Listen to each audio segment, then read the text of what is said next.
ایک سوال آیا کہ سعودیہ میں جشن عید میلاد النبی نہیں ہوتا، ایسا کچھ لوگ کہتے ہیں۔ تو بھائی سعودیہ کس حدیث کی کتاب کا نام ہے؟ میرا ان سے سوال ہے کہ یہ سعودیہ کس حدیث کی کتاب کا نام ہے، سعودیہ کس قرآن کا نام ہے؟ سعودیہ ایک ملک ہے۔ سعودیہ کیا ہے؟ ضروری نہیں ہے کہ وہاں جو کچھ ہوتا ہو وہی صحیح ہے اور جو نہیں ہوتا وہ غلط ہو۔ دلیل قرآن و حدیث ہے۔ اب وہاں تو بھائی آج کل فیشن شو بھی ہو رہے ہیں، تو کیا وہ حلال ہو جائیں گے؟ اب وہاں پہ سلمان صاحب جو اس وقت کے موجودہ کنگ ہے، کنگ سلمان صاحب، انہوں نے مندر کی پرمیشن دے دی، تو کیا مندر بنانا درست ہو جائیں گا؟ وہاں تو داڑیاں بھی نہیں رکھتے شیخ صاحب۔ جنت البقیع قبرستان انہوں نے ڈھا دیا، تو پھر کیا اب اپنے یہاں کے بزرگوں کی مزاروں کو ڈھانا شروع کر دیں گے؟ تو وہ ان کا عمل ہمارے لیے حجت نہیں ہے۔ اب اگر میں بولوں تو میرے پاس تو ایسے ایسے ویڈیو ہے، وہاں کے کلبوں میں وہاں کے بڑے بڑے شیخ رنڈیوں پہ ایک ایک رات میں کروڑوں ریال جو ہے اڑا دیتے۔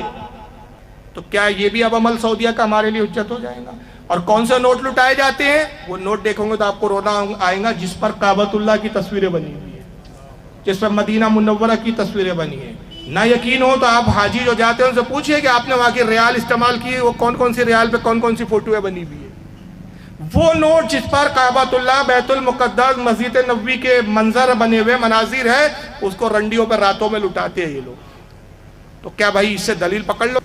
لیکن اگر ہم بات کریں بزرگان دین کی، تو امام قسطلانی رحمۃ اللہ علیہ جو 500 ہجری کے امام ہیں، ان کی کتاب ہے المواہب اللدنیہ، وہ فرماتے ہیں 500 ہجری میں فرما رہے ہیں کہ اہل عرب کا دستور ہے کہ مولود النبی کی شب یعنی حضور کی میلاد کی شب اجتماع کرتے اور حضور کے اس گھر پر جمع ہو کے میلاد کرتے جس گھر میں رسول اللہ کی پیدائش ہوئی، اور کہتے ہیں ہم نے وہاں برکتوں کا نزول دیکھا ہے۔ یہ تو بھیا نجدی حکومت 1924 میں آئی ہے۔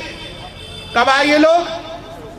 ہمیں 1924 سے پہلا اسلام بتا رہے ہیں اور تم 1924 کا اسلام بتا رہے ہو، تو کیا تم سعودیہ کی تقلید کرتے ہو؟ ہم سعودیہ کے مقلد نہیں ہیں، ہم مقلد امام اعظم ابو حنیفہ کے، ہم مقلد اپنے اماموں کے، ہم ان نجدی خبیثوں کے مقلد نہیں ہیں۔ تو ہمیں نجدی کی دلیل نہیں چلیں گی۔ نجدی کسی بخاری کا نام نہیں ہے، کسی مسلم کی کتاب کا نام نہیں ہے۔ بڑی عجیب بات ہے یار ان جاہلوں کی، ان وہابیوں کی۔ یہ وہابیوں کی طرف کا اعتراض ہے کہ ہم سے دلیل حدیث کی مانگتے، ہم سے کیا دلیل مانگتے ہیں؟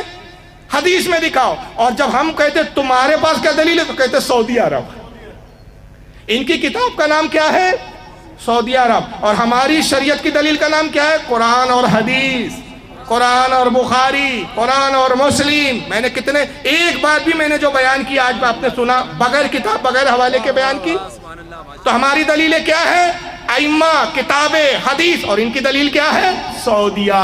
تو اس مذہب میں مت جاؤ بھائی جہاں امام کا بھی پتہ نہ ہو، جہاں امام ہے اور ایک نہیں سینکڑوں امام ہیں، اور قرآن نے اسی کو کہا یوم ندعو کل اناس بامامہم، حشر کے دن کو یاد کرو جب ہم تمہیں تمہارے امام کے ساتھ بلائیں گے۔ تو ہمیں کس کے ساتھ بلایا جائے گا؟ امام اعظم کے ساتھ بلایا جائے گا۔ اور ان کو کس کے ساتھ؟ کیونکہ انہوں نے اپنا امام سعودیہ کو بنایا، کہیں گے سعودیہ کے چمچو آ جاؤ، سعودیہ کے مقلدو آ جاؤ۔